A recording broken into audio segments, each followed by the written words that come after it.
জয় গুরু মা।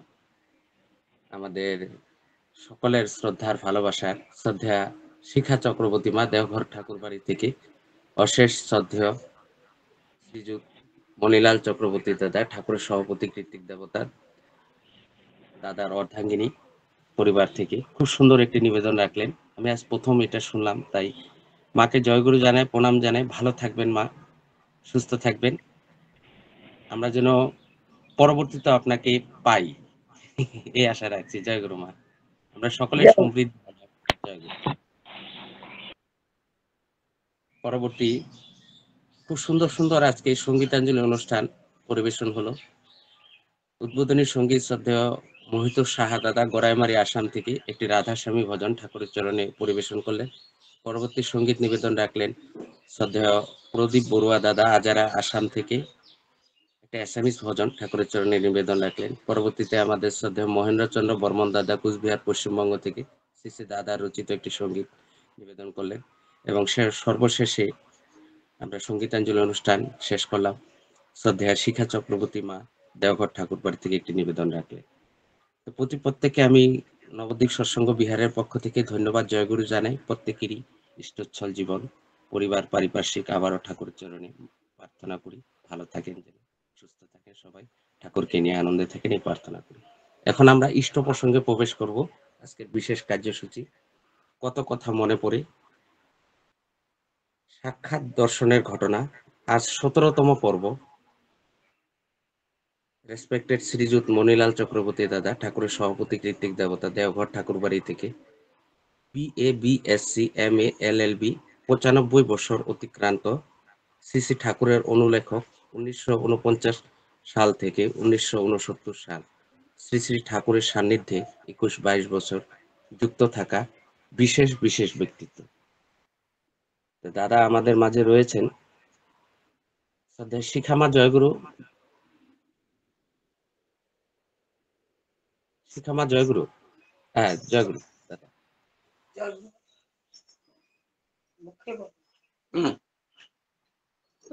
বন্ধ করে দাও, বন্ধ করে দাও।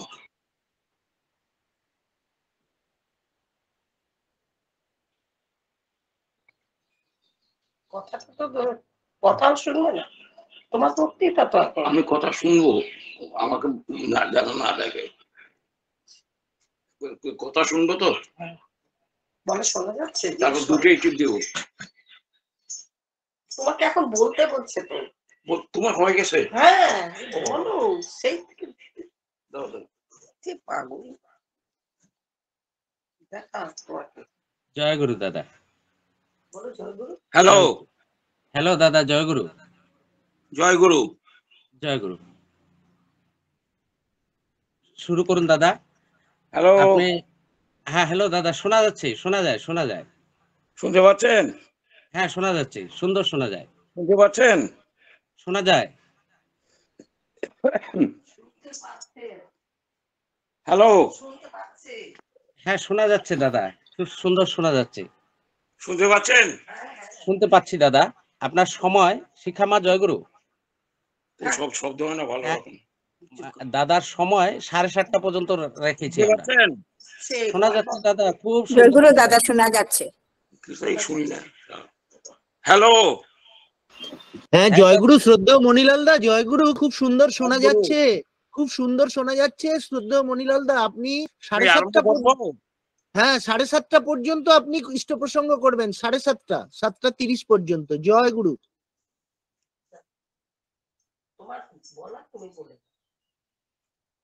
আজকে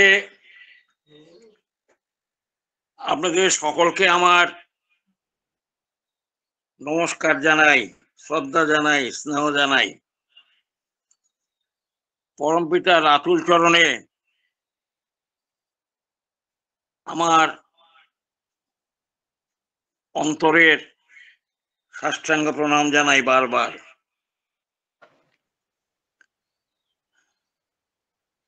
আজকে 1919তম সৎসঙ্গ হচ্ছে নবদ্বীপ ধামে।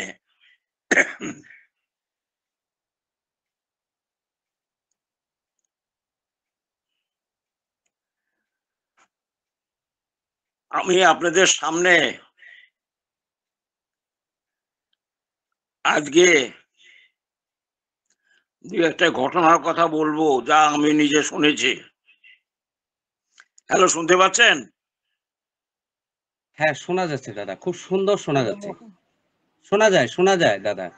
আচ্ছা, সাউন্ডটা একটু কম হচ্ছে আমার এখানে। ঠিক আছে, তুমি বলো।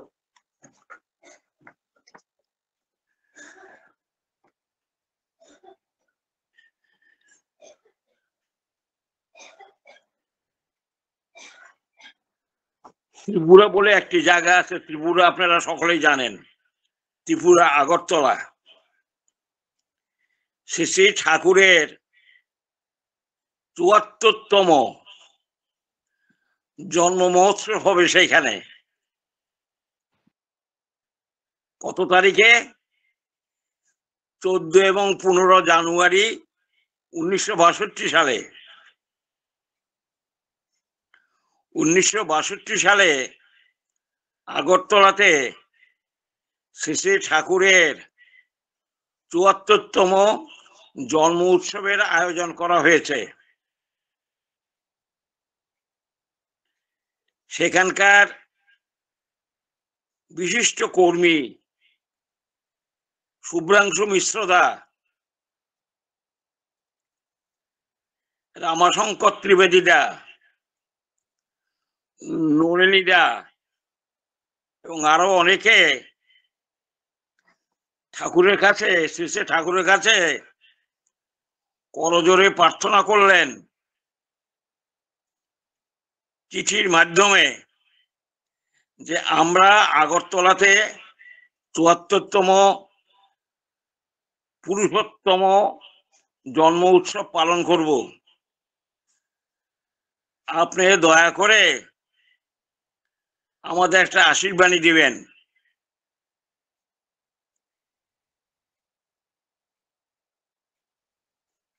তারা করলেন কি, আগরতলা থেকে ওরা বিভিন্ন কাগজে, সাপ্তাহিক পেপারে, সাপ্তাহিক কাগজে, দৈনিক কাগজে এবং অন্যান্য যত কাগজ আছে প্রায় 14-15টা কাগজে এই সৎসঙ্গ মহোৎসবের কথা, ৭৪তম ঠাকুরের জন্ম মহোৎসবের কথা পেপারে ছাপিয়ে দিলেন এবং সেই পেপারের কাটিং গুলো, ছোট ছোট কাটিং গুলো ওরা করলো কি, ঠাকুর বাড়িতে পাঠিয়ে দিলেন। আমাদের শ্রদ্ধেয় দেবীপ্রসাদ মুখার্জিদা ৩রা জানুয়ারি 1962 সালে সকালবেলা পার্লারের মধ্যে, সকালবেলা নয়, আমার মনে হয় ঘুম থেকে উঠার পরেই, ঠাকুর যে জায়গায় বসে আছেন চোখের উপরে, তার সামনে সমস্ত কাগজগুলো পর পর পর পর এতখানি কাগজ নিচে রাখলেন। অ্যাডভার্টাইজমেন্ট যে উৎসব হবে 14 তারিখে, সেই সংবাদটা যা খবরের কাগজ ওরা দিয়েছিল ফটো টটো সমেত, সেগুলি টুকরা টুকরা করে ঠাকুরের সামনে রাখলো। ঠাকুর কাগজগুলি দেখে হাসতে লাগলেন, ওরে বাবা, করেছে কি কাণ্ড করেছে রে। ঠাকুর ভয়ানক খুশি হইলেন। তখন এই ঠাকুর ত্রিপুরার আগরতলার এই উৎসবের জন্য একটা বাণী দিলেন। সেই বাণীটার প্রথম লাইনটা হচ্ছে, আপনাদের সামনে আমি বলছি,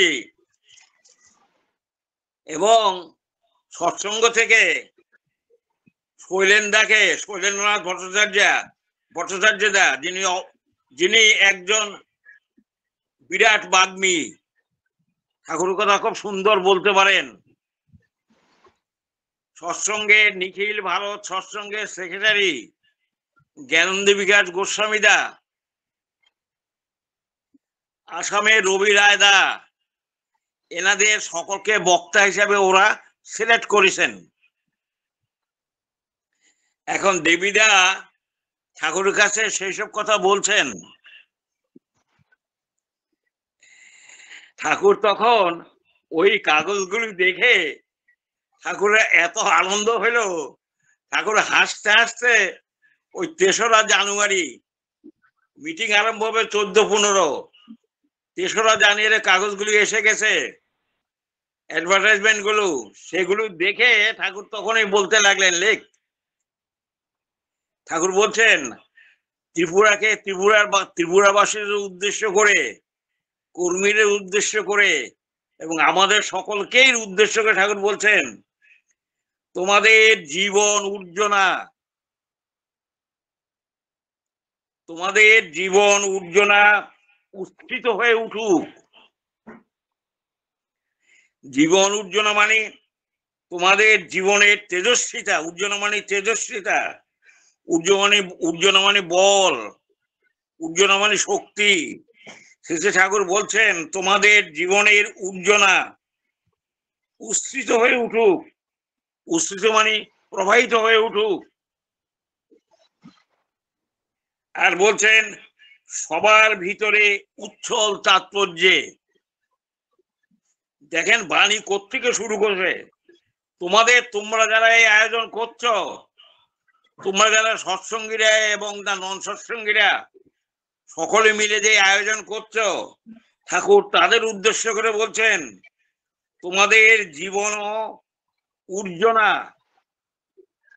উচ্ছ্রিত হয়ে উঠুক। অর্থাৎ তোমাদের জীবনের তেজস্বিতা, তোমাদের জীবনের বল, তোমাদের জীবনের শক্তি উচ্ছ্রিত হয়ে উঠুক, অর্থাৎ সঞ্চারিত হয়ে উঠুক, প্রবাহিত হয়ে উঠুক। কাদের মধ্যে? সবার ভিতরের উচ্ছল তাৎপর্যে।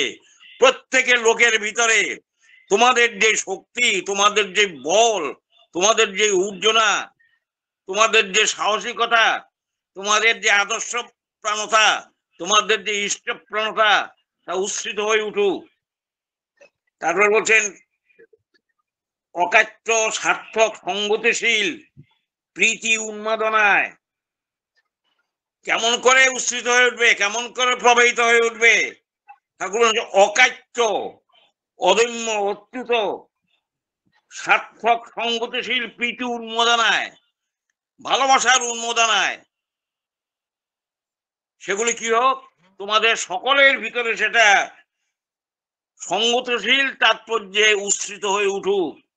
তারপর বললেন তোমরা মানুষ হও, মহান মানুষ হও, অঢেল জীবনের অধিকারী হয়ে উঠো। এই বলে বাণীটা শুরু করলেন। তোমরা মানুষ হও, মহান মানুষ হও। ঠাকুর আশীর্বাণী কত বিরাট, বিরাট মানে কত মহান, কত উচ্চ ভাব, কত তিনি আমাদের উদ্বুদ্ধ করতে চাচ্ছেন। কিভাবে কি বলবো আপনাদের দাদা। এই প্রথম লাইন আবার বলছে, শুধু বাণীটা আমার কাছে, তোমাদের জীবন উর্জনা উচ্ছ্রিত হয়ে উঠুক, সবার ভিতরে উচ্ছল তাৎপর্যে, অকাট্য সার্থক সঙ্গতিশীল প্রীতি উন্মাদনায় তোমরা মানুষ হও, মহান মানুষ হও, অনেক জীবনের অধিকারী হয়ে। এই বলে ঠাকুর বাণীটা দিলেন।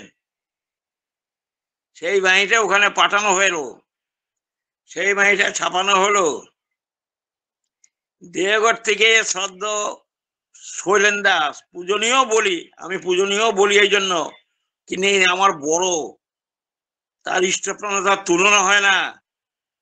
উৎসবের সময় তিনি যখন গান করেন, ঠাকুরের জন্মোৎসবে উৎসবের সময় সমস্ত লোকগুলো আপ্লুত হয়ে উঠেন।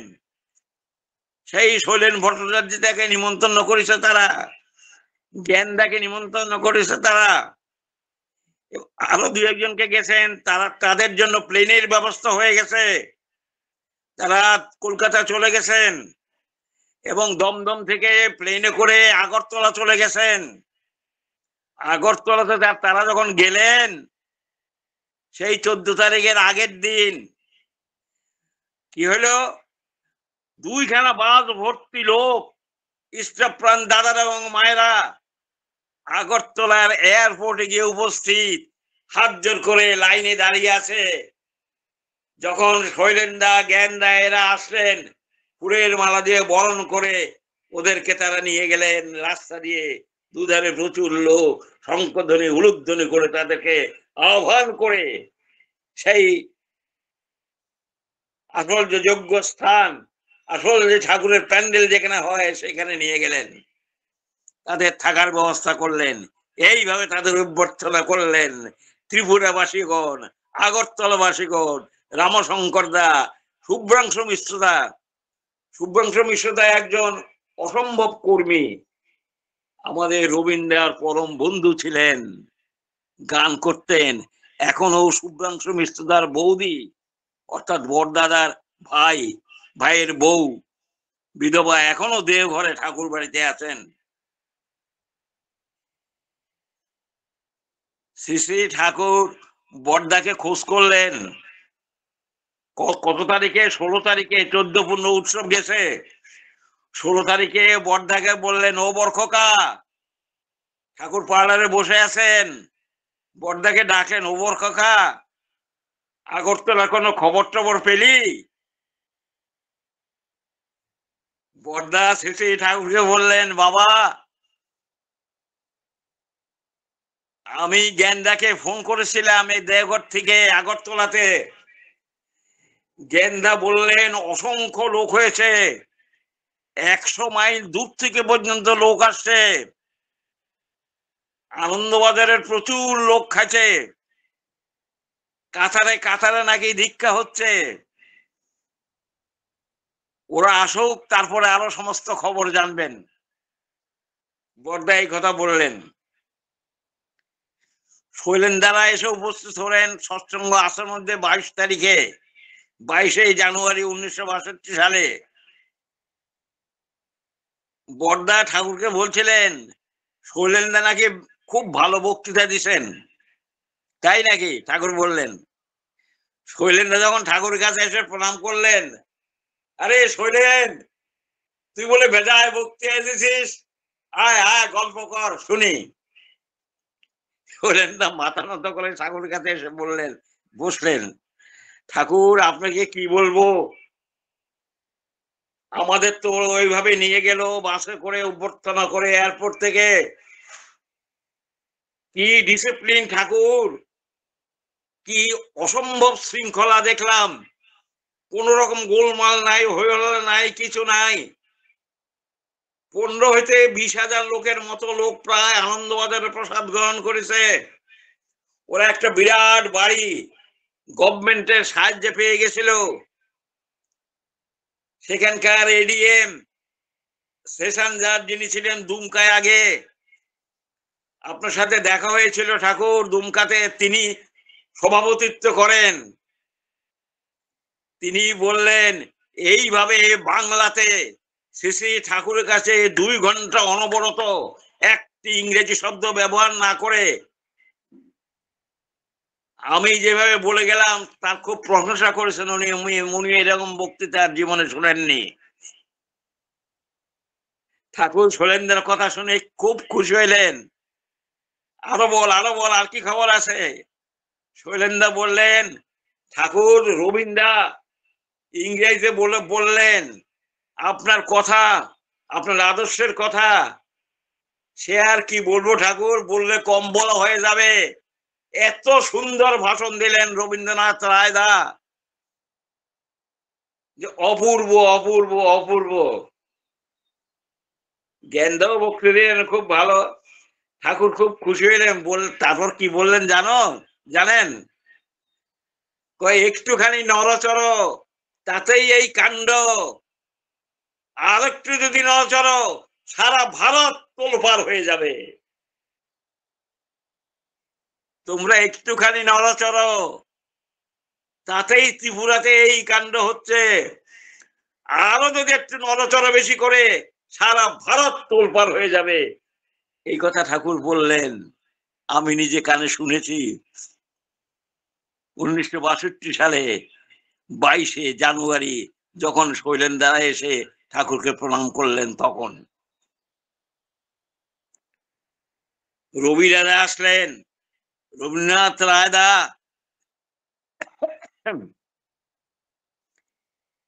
তিনি ঠাকুরের কাছে প্রায় আসেন।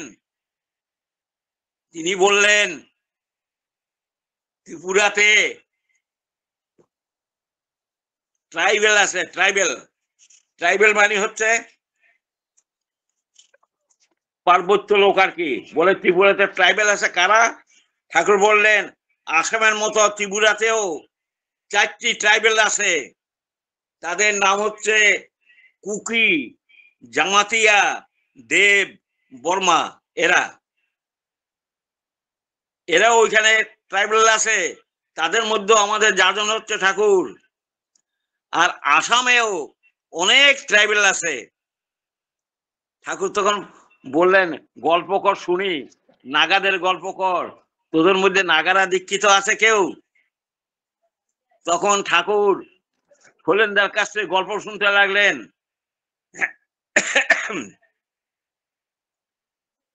ঠাকুর তখন বললেন, শৈলেন্দাকে জিজ্ঞাসা করলেন, দেখো কাণ্ড দেখো, পরম পিতার দয়ায় তোমাদের অসাধ্য কিছুই নাই, করলেই হয়। পরম পিতার দয়ায় তোমাদের অসাধ্য কিছু নাই, করলেই হয়। শৈলেন্দা বললেন যত পারিস, ঠাকুর বললেন যত পারিস ওদের মধ্যে, ট্রাইবদের মধ্যে ঢুকে পড়। গারোরা আছে। রবীন্দ্র এসে বর্দাকে বললেন অনেক গারো আছে ওইখানে। গারোরা বলছে তাদের মধ্যে একজন ভাইস প্রিন্সিপালও আছেন, তিনি খুব শিক্ষিত। তিনি বললেন আপনাদের দুই একটা বই ঠাকুরের যদি আমাদের গারো ভাষাতে অনুবাদ করা যায় খুব ভালো হয়। সত্যানুসরণ বইটা অনুবাদ করলে খুব ভালো হয়। ঠাকুর তখন বললেন বরখোয়াকে বলিস, দিতে বলিস, করবে। রবীন্দ্র খুব খুশি হয়ে গেলেন। তারপর রবীন্দ্র ঠাকুরকে বললেন বিভিন্ন উপজাতিদের মধ্যে একজন সৎসঙ্গী অনেক হয়ে গেছে, ভুটিয়াদের মধ্যে সৎসঙ্গী আছে ঠাকুর। তারপর ঠাকুর বললেন কাছারি বলে একটা উপজাতি আছে, কাছারি। ঠাকুর বললেন আবর আছে, আবর সম্প্রদায় আছে? বলে হ্যাঁ, আবররা অনেক আবর আছে। রিয়েল আবর যারা, তারা পাহাড়ের উপরে থাকে, আর যারা নিচে থাকে তাদেরকে বলা হয় মিরি এবং আবর, এরা একই সম্প্রদায়ের লোক। আবর যারা তারা উপরে থাকে পাহাড়ের, মিরিরা নিচে থাকে। মিরিরে আমাদের অনেক গুরু ভাই আছে। সর্বেশ্বর দলই বলে এক দাদা আছে মিরি, তিনি কনজারভেটর অফ ফরেস্ট, খুব বড় পোস্টে কাজ করেন, স্বামী স্ত্রী দীক্ষিত। আপনি তাদেরকে পাঞ্জাও দিছেন, এবং গারোদের মধ্যেও আপনার কয়েকজনকে পাঞ্জা দিছেন, তারা খুব দীক্ষা টিক্ষা দিচ্ছেন। এই মিরিদের মধ্যে খুব দীক্ষা আছে, তারা প্রায় 3-4 লক্ষ লোক আছে। আর কথারি বলে একটা সম্প্রদায় আছে, সেই কথারিকে বলা হয় যারা যারা যারা উপরে থাকে পাহাড়ে তারা হচ্ছে আবর, যারা নিচে থাকে তারা হচ্ছে মিরি। এছাড়া কাছরি বলে একটা আছে, তারা ঠাকুর বলছেন ববুরবাহনের সাথে ববুরবাহনের বংশধররা। ভীম হচ্ছে বিয়ে করেছে হিড়িম্বাকে। হিড়িম্বার ছেলের নাম হচ্ছে ববুরবাহ, হিড়িম্বার ছেলের নাম হচ্ছে ঘটোৎকোচ। ওরা সমস্ত ঘটোৎকোচের বংশধর কাছারিরা। ওরা ওইখানে প্রায় 15-20 লাখ হবে, এবং তাদের স্বাস্থ্য খুব ভালো। তারা মিলিটারিতে আছে। তারা কি মিলিটারিতে আছে? ঠাকুর বললেন হ্যাঁ ঠাকুর, তারা মিলিটারিতে আছে। আসাম রাইফেলসের মধ্যে অনেক কাছারি আছে। আর আমাদের গুরু ভাইরও 3-4 অনেক কাছারি, আমাদের গুরু ভাইও আছে ওইখানে, তারা খুব কাজ করছে ওইখানে। আর ঠাকুর বললেন মণিপুর কেমন? মণিপুরে যারা আছে, মণিপুরের রাজা হচ্ছে ববুরবাহন। অর্জুন চিত্রাঙ্গদাকে বিয়ে করেছিল। অর্জুনের ছেলের নাম হচ্ছে ববুরবাহন। এই ববুরবাহনরা হচ্ছে মণিপুরে থাকে। মণিপুরে যারা, তারা ববুরবাহন বলে পরিচয় দেয়। ববুরবাহন ছিলেন মণিপুরের রাজা। সে আজকের কথা নয়, কুরুক্ষেত্রের আমার কথা, প্রায় 5100-150 বছর আগের কথা। কুরুক্ষেত্র যুদ্ধ হয়েছিল খ্রিস্টপূর্ব 3767 বছর আগে। এখন যীশু খ্রিস্টের জন্ম হচ্ছে 2024 সালের আগে মোটমাট 5100 বছর আগের কথা বলছেন। সেই বব্রুবাহনকে বিয়ে, সেই ইয়েকে অর্জুন বিবাহ করেছিল চিত্রাঙ্গদাকে, তার ছেলের নাম হচ্ছে বব্রুবাহন। আর ভীম বিয়ে করেছিল হিড়িম্বাকে, হিড়িম্বার ছেলের নাম হচ্ছে ঘটোৎকচ। এই ঘটোৎকচ যারা, তারাই হলো প্র্যাকটিক্যালি ঘটোৎকচের বংশ যারা, তারাই কাছারি, তারা স্বাস্থ্যবান, তারা মিলিটারি, তারা ফুল খুব ভালোবাসে, আনন্দ করতে ভালোবাসে। রবীন্দ্র সব বলছেন। এইভাবে ঠাকুরের কাছে রবীন্দ্র মিরিদের কথা, আবরদের কথা, কছারিদের কথা, গারোদের কথা এবং অন্যান্য ট্রাইবসের কথা বললেন, নাগাদের কথা বললেন। আসল নাগা যারা, তারা ভিতরে থাকে। নাগাদের মধ্যে তোদের মধ্যে সৎসঙ্গী আছে, ঠাকুর 2-1 আছে নাগাদের মধ্যে। আসল যারা নাগা, তারা এমন ভিতরে থাকে, তারা বেরোয় না, তারা ন্যাংটো থাকে, ইত্যাদি ইত্যাদি নানান গল্প করলেন। কই তুমি ওদের মধ্যে আস্তে আস্তে ঢুকো, ওদেরকে ইউনাইট করে ফেলো, একত্রিত করে ফেলো, অশরীরী কাণ্ড হবে। উপজাতিকে গুলিকে যদি তুমি ঐক্য সংগতি বদ্ধ করতে পারো। রবীন্দ্র খুব খুশি হলেন এবং বললেন, আসামে ডিব্রুগড় মেডিকেল কলেজে যেসব প্রফেসররা আসেন তারা অনেকেই সৎসঙ্গী। রায়মোহন দাস বলে এক দাদা আছেন, তিনি অত্যন্ত ইষ্টপ্রাণ, তিনি MBBS। তিনি ঠাকুর কাছে আসলেন, ঠাকুর কাছে এসে বললেন, ঠাকুর আমার আর চাকরি করতে ভালো লাগে না। চাকরি না করলে প্রাইভেট করবি, তুই MD-টা দিয়ে দে। আর সিমটমোলজি, সিমটম দেখে, সিমটমালজি বলে কথা আছে, রোগ লক্ষণ সমূহের অধ্যয়ন, এইটা করে তুই রোগী দেখেই বুঝতে পারবি। সেই রায়মোহন দা ডিব্রুগড় মেডিকেল কলেজের প্রফুল্ল বড়ুয়াকে, বরগোয়েন্দাকে এবং আরো অনেক দাদাদের দীক্ষা দিয়েছেন। তারা ঠাকুর কাছে এসছেন, এসে বলছেন, আমরা আমেরিকায় যাব ঠাকুর, কেমন করে ইষ্টবিধি করব। আমার মনে আছে ইন্দ্রেশ্বর দত্তদাকে ঠাকুর বলছিলেন, তুমি DTM করো, MRCP করো। ইন্দ্রেশ্বর দত্ত বললে, আমি ইষ্টবিধি কেমন করে পাঠাবো। ঠাকুর বলে দিলেন কেমন করে পাঠাতে হবে। সেই ইন্দ্রেশ্বর দত্তদা ওইখান থেকে আসছেন, সুদূর আমেরিকা থেকে পাশ করে আসছেন। ডিব্রুগড় মেডিকেল কলেজের তিনি রেজিস্ট্রার, প্রফুল্ল বড়ুয়া রেজিস্ট্রার, এবং ডিব্রুগড় মেডিকেল কলেজে অনেক এসব বড় বড় ডাক্তার আছে। এখন ডিব্রুগড়ে একটা ওই তিনসুকিয়াতে মন্দির করবে। ইন্দ্রেশ্বরদার কাছে যত রুগী টুগী আসতো, বড় বড় রুগী ভিজিট দিতে আসলো, উনি বলতেন, আমাকে ভিজিট দিতে হবে না, আমি একটা মন্দির করব, ওই মন্দিরের জন্য আমরা এত বস্তা সিমেন্ট, এতখানি ইট ইত্যাদি দেন। এইভাবে ইন্দ্রেশ্বর দত্তদা, বড়ুয়াদা এইভাবে কালেকশন করে সেই তিনসুকিয়ার মন্দির ওখানে করেছিলেন। সেই মেডিকেল কলেজ প্র্যাকটিক্যালি সৎসঙ্গ মেডিকেল কলেজ হয়ে যায়।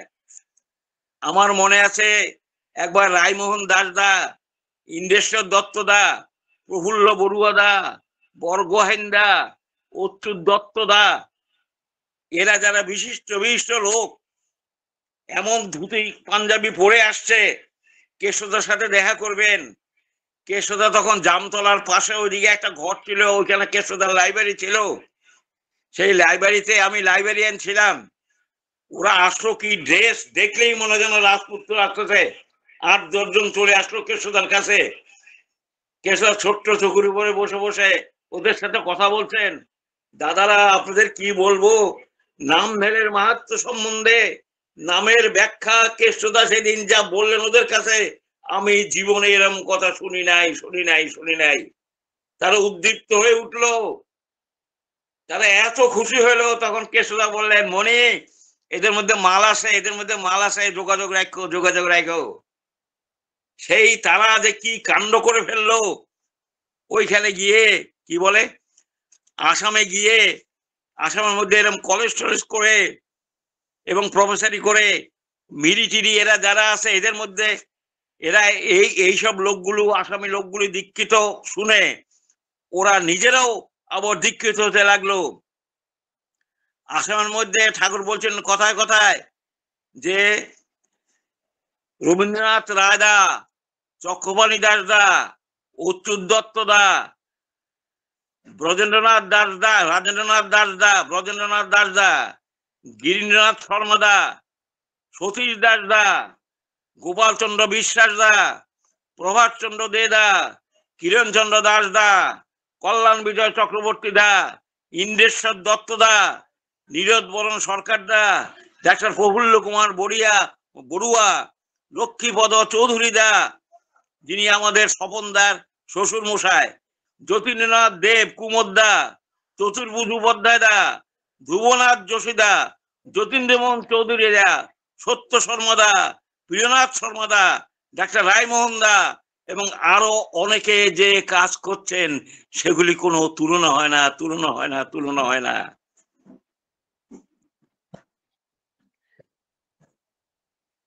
যতীন্দ্রনাথ চৌধুরীরা ছিলেন ইনকাম ট্যাক্সের একজন বড় অফিসার। শ্রী শ্রী ঠাকুর তাকে বলেছিলেন, শ্রী শ্রী ঠাকুর এর সত্যানুসরণ বইটা তিনি অসমী ভাষা অনুবাদ করেছিলেন। রবীন্দ্রনাথ সমেত তিনি সেই সত্যানুসরণ বইখানা ঠাকুরের হাতে দেন। আমি নিজে দেখলাম, ঠাকুর বইটা উল্টালেন, খুব ভালো হয়েছে, খুব ভালো হয়েছে। সেই যতীন্দ্রমোহন চৌধুরী দা, রবীন্দ্রনাথ রায় দা এবং গোপাল বিশ্বাস দা, আমার মনে আছে 5-10-1961 সালে 5-10-1961 সালে এসেছে ঠাকুর পার্লারে বসে আছেন। আমাদের গোপাল বিশ্বাস দা আরো কজন আসামের গুরুভাই ছিলেন। ঠাকুর রবীন্দ্রকে খোঁজ করলেন, রবীন্দ্র কোথায় রে, রবীন্দ্র কোথায়? রবীন্দ্রের আশ্রমে ছিলেন, এটি এই দিক ছিলেন। ঠাকুর আসামের গুরু ভাইদের এবং গোপাল বিশ্বাস দাকে লক্ষ্য করে বললেন, আমি যদি আসামে কিছু জমি পেতাম, একটা ভালো জায়গায় কয়েক বিঘা জমি, তাহলে আমি একটা মন্দির করতাম। শঙ্করদেব এবং মাধবদেব তাদের দুইখানা মূর্তি রাখতাম এবং মাঝখানে রাখতাম শ্রীকৃষ্ণের মূর্তি, আর চতুর্দিকে সেই মন্দিরের যিশু, কৃষ্ণ, রামচন্দ্র, বুদ্ধদেব, হযরত রসুলের মক্কার মন্দির ইত্যাদি ইত্যাদি সমস্ত মহাপুরুষদের সমস্ত প্রতিকৃতি রাখতাম। আর মাঝখানে থাকবে শ্রীকৃষ্ণ, আর তার দুই পাশে শঙ্করদেব এবং মাধবদেব থাকবে। সমস্ত শঙ্করদেব এবং মাধবদেব এরা আসামের লোকেরা ভীষণ ভালোবাসে। নওগাঁয়ে আমি নিজে গিয়েছিলাম, শঙ্করদেবের একটা মন্দির দেখে আসছিলাম আমি। 1000 বাতি একসাথে জ্বলে উঠে, একজন মানুষ দাঁড়িয়ে আছে, তার হাতে বাতি, প্রদীপ, 1000টা প্রদীপ সেইখানে জ্বলে উঠে। কিন্তু ঘরটা অত সুন্দর নয়, অত সংস্কৃত নয়। ঠাকুর বলছেন, আমি যদি কিছু জমি পেতাম, তোমরা আমাকে কিছু জমি দাও, সেই জমির মধ্যে আমি এমন একটা মন্দির করবো, তার নাম হবে জীবন তীর্থ মন্দির। জীবন তীর্থ মন্দিরের মধ্যে সেটা শুধু আসামবাসীর নয়, সেটা হবে ইন্টারন্যাশনাল মন্দির।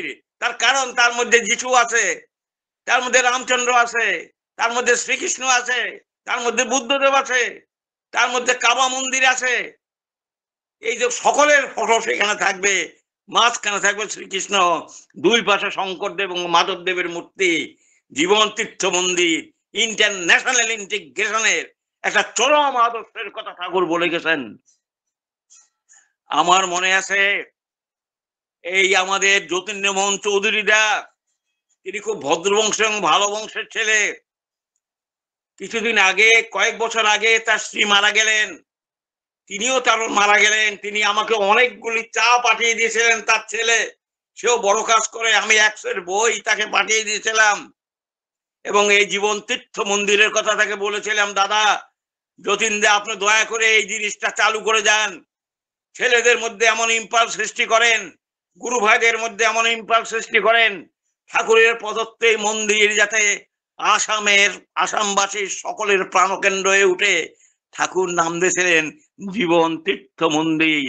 এবং গোপাল বিশ্বাস দাকে, সৎসঙ্গের প্রেসিডেন্ট যিনি, এই গোপাল বিশ্বাস দেখে বারবার বারবার ঠাকুরের কথা বলে গেছিলেন। ঠাকুর যে কি করেন, কোন দিক দিয়ে কি করেন না করেন কিছুই আমরা বুঝি না। ঠাকুরের কত আশা আমাদের প্রতি। ঠাকুর দুঃখ করে একদিন কাঁদছেন এর মধ্যে, বড় বাংলার মধ্যে, আমি কেন বিশ্বভুবনময় হয়ে উঠলাম না। আমি যে কর্মীদের নাম বললাম আপনাদের সামনে, এরা কিন্তু কোনো অংশে কম নয়। এদের হৃদয়টা ঠাকুরের প্রতি উৎসর্গকৃত। এরা সমাজের যে অবক্ষয় হচ্ছে, সমাজের যে ধ্বংস হচ্ছে, এই ধ্বংসের বিরুদ্ধে ওরা পরম পিতার ঝান্ডা নিয়ে, পরম পিতার আদর্শ নিয়ে, পরম পিতার ভাবধারা নিয়ে এরা ছড়িয়ে পড়েছে, ছড়িয়ে পড়েছে, ছড়িয়ে পড়েছে। আসামে আজ কয়েক লক্ষ লোক আমাদের দীক্ষিত, উড়িষ্যাতে কয়েক লক্ষ লোক দীক্ষিত, উত্তরপ্রদেশ, অযোধ্যা ইত্যাদি কত জায়গায় যে আমাদের লোক আছে তার কোনো সীমা সংখ্যা নাই। সমস্ত মিলে অন্তত ৩-৪ কোটি লোক আমাদের হয়ে গেছে একটা লোককে কেন্দ্র করে। তিনি হলেন শেষে ঠাকুর অনুকূলচন্দ্র। আমি রামায়ণটা খুব করে কদিন ধরে পড়তেছি। অযোধ্যা মন্দির ওপেনিং হয়ে গেল, একটা বিরাট ব্যাপার। ২৪শে তারিখ, খুব সময় জানুয়ারি ২৪। সে কি ব্যাপার, সমস্ত দেশ যেন ঝাঁপিয়ে পড়েছে। এখানে যদি দলাদলি করি, রামচন্দ্রের ব্যাপারে যদি দলাদলি করি, কেউ বলে আমি যাব না, আমি যাব, ওইসব করলে চলবে না। নিঃস্বার্থ ভাবে গুরুর জন্য, সর্বজ্ঞত্ব লোকের জন্য রাম রাম রাম, এখনো সিয়ারাম সিয়ারাম সিয়ারাম বলে। রামভক্ত হনুমানের কথা আমরা শুনেছি। কি প্রচন্ড ভক্তি, কি প্রচন্ড সাহস। ব্রাহ্মণ বেশে গিয়ে বাড়িতে ঢুকে গিয়ে রাবণের মৃত্যুবাণ চুরি করে নিয়ে আসলো, বলছে আমি এটা শুদ্ধ করে দিব, আমাকে দাও। ব্রাহ্মণের বসে গিয়ে জ্যোতিষী হয়ে রাবণের মৃত্যুবাণ চুরি করে নিয়ে আসতেন। লঙ্কাকে দগ্ধ করে দিলেন, ঘাপটি মেরে শুয়েছিল, আমি তো মরেই যাব। এই বলে তোমরা এক কাজ করো, আমাকে আগুন লাগিয়ে দাও আমার লেজের মধ্যে। লেজ মানে একরকম পুচ্ছ ছিল, ওটাকে লেজ বলে, ওটা বায়ু চালিত। যখন আগুন জ্বলে উঠলো, কাপড় বেঁধে দিল, সমস্ত রাক্ষসটা সরে পড়লো। তখন হনুমান উঠে দাঁড়ালো, ঘাপটি মেরে উঠে দাঁড়িয়ে এই ঘর ওই ঘর ওই ঘর এই ঘর গিয়ে লঙ্কা পুড়ে ছাড়খাড় করে দিয়ে সমুদ্রের মধ্যে ডুব দিয়ে এসে পঞ্চবটিতে ওই সীতার কাছে চলে গেল অশোক বনে। সীতা তাকে সোনার হার দিল, মুক্তা মার, এটাকে দাঁত দিয়ে চিবে ফেলে দিল। কেন দাঁত দিয়ে চিবে ফেলেছে? কর্মতে রাম নাই, রাম নাম নাই। লক্ষণ বলছিল কেন তুমি ওটাকে নষ্ট করে দিলে, ওটার মধ্যে রাম নাম নাই, ওটা দ্বারা রামের কোনো কাজ হবে না। আমার বুক দেখো চিরে দেখালো, অর্থাৎ আমার প্রতিটি সেল, প্রতিটি অণু, প্রতিটি রক্ত শুধু রাম রাম রাম রাম আছে। তাই দাদারা এবং মায়েরা, যারা আপনারা এই ত্রিপুরাতে এই যে কাণ্ড করলেন, আমার দয়াল ঠাকুর বললেন একটুকু নড়চড়, তাতে এই ব্যাপার। তোমরা যদি আরো একটু নড়চড়, আরো তুখর হয়ে নাবো, সমস্ত ভারতবর্ষের মধ্যে বিরাট কাণ্ড হয়ে যাবে, পৃথিবীতে বিরাট কাণ্ড হয়ে যাবে। এই ছিল আমাদের ঠাকুরের আশা। কৃষ্টিকে, বর্ণাশ্রমকে, ঐতিহ্যকে বাঁচাও, মাতা ভারতবর্ষকে বাঁচাও, দেশকে বাঁচাও, মানুষকে বাঁচাও।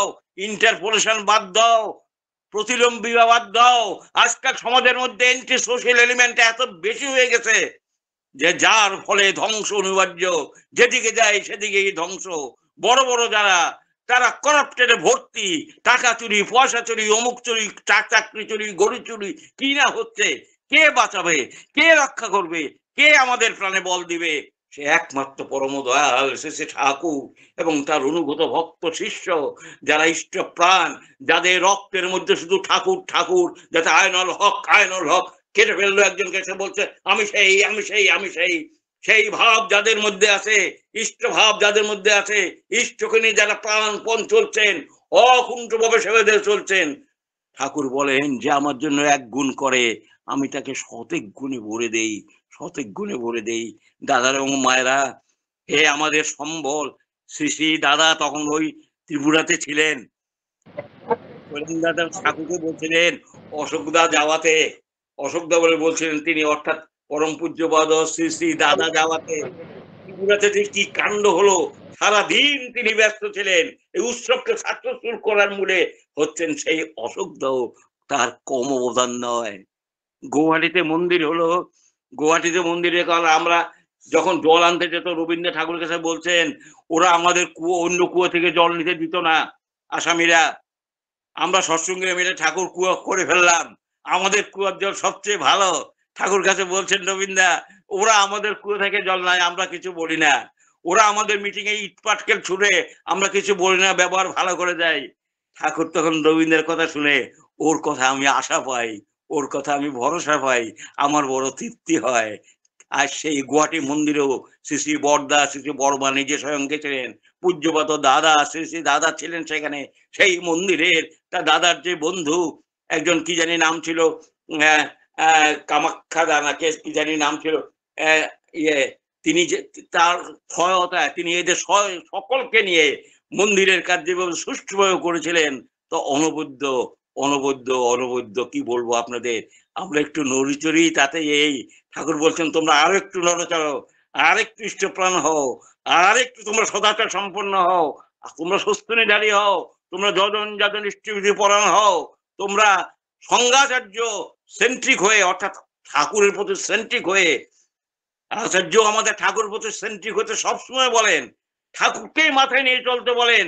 সেই আচার্যকে আমরা বারবার প্রণাম করি, বারবার তাকে জানাই আপনি আমাদের আরো আরো করে ঠাকুর দিকে উদ্বুদ্ধ করে তুলবেন, এই প্রার্থনা আপনাদের কাছে আমার নিবেদন। পরম পিতা আছেন, আচার্য সংঘাচার্য আছেন, আরো আরো যারা ইষ্টপ্রাণ দাদারা আছেন, তারা হচ্ছেন পথিকৃৎ, সেই তারা আমাদের সত্যিকারের পথ দেখাবে। আমরা মানুষ হয়ে উঠবো, দেশ সমৃদ্ধ হবে, দেশের মধ্যে যে অভাব অভিযোগ গন্ডগোল চলছে সমস্ত মিসমার হয়ে যাবে। একক কেন্দ্রিকতার মাধ্যমে, ইউনিসেন্ট্রিকতার মাধ্যমে, সেই কেন্দ্র পুরুষকে কেন্দ্র করে আমরা আমাদের জীবনে সার্থক হয়ে উঠবো, সুন্দর হয়ে উঠবো। ত্রিপুরাবাসী, আসামবাসী যারা আছেন, আপনারা নবদ্বীপবাসী, বাংলাভাষী যারা আছেন, সকলকে কাছেই আমার এই বৃদ্ধ বয়সের বিনীত অনুরোধ, আমরা যতখানি মনে প্রাণে, কাজে কর্মে, আচার আচরণে, চলনে চরিত্রে ইষ্টকে মাথায় নিয়ে তৎতুল্য তৎ নির্দেশ অনুযায়ী আমরা যত চলবো, আমাদের ভিতর তত পরিষ্কার হবে, দেশ তত সমৃদ্ধ হবে, দেশের মধ্যে তত গোলমাল ইত্যাদি সমস্ত দূরীভূত হবে, শান্তি, সমৃদ্ধি, আনন্দ, তৃপ্তি ইত্যাদি তখন ধীরে ধীরে নেমে আসবে। সত্য যুগের আবির্ভাব হবে।